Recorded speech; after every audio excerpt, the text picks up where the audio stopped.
Il-Partit Nazzjonalista ma ta' ebda prova illi ħallas lura l€250,000 li taħ in-negozjant Zarren Vassallo ftit jiem wara d-deal tal-Löwenbräu fl-2012. Minflok ir-riżultat konfużjoni kbira li quddiem l-kap tal-Oppożizzjoni qed jibqa' fis-silenzju. Il-Ministru Owen Bonnici enfasizza dan f'konferenza tal-aħbarijiet quddiem id-Dar ċentrali tal-Partit Nazzjonalista fejn saħaq li l-poplu baqa' flama. Bl-unika reazzjoni uffiċjali tal-Partit Nazzjonalista kienet biss Get a Life. Arroganza li fi kliem il-Ministru Bonnici ma tbiddel xejn mid-domanda pertinenti li Simon Busuttil ma jridx wieġeb.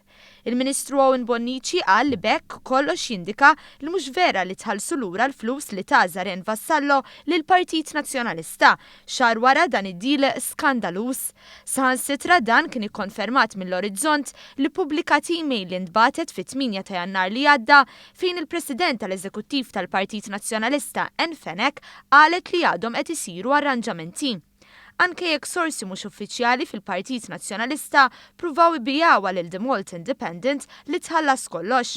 Fl-Independent kien hemm storja li kjata fejn qalu li l-ewwel Zarren Vassallo tħallas 100,000 u mbagħad qalu le mhux 100,000 ta' $250,000 li tħallas f'Awwissu li għadda. Allum fl-Orizzont rajna email ta' Anne Fenech illi qed tgħid li Zarren Vassallo attwalment għadhom qed jippruvaw jaslu miegħu fuq ħlas u din l-email ta' ftit ġranet ilu.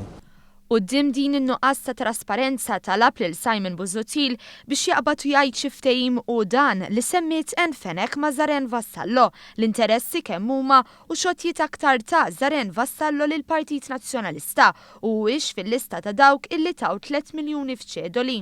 Bonnici temm jgħid li dan huwa ta' inkwiet kbir għal kull min huwa onest u żied li għadu qed jistenna li Jason Azzopardi jerfa' responsabilità kif qallu l-Awditur Ġenerali.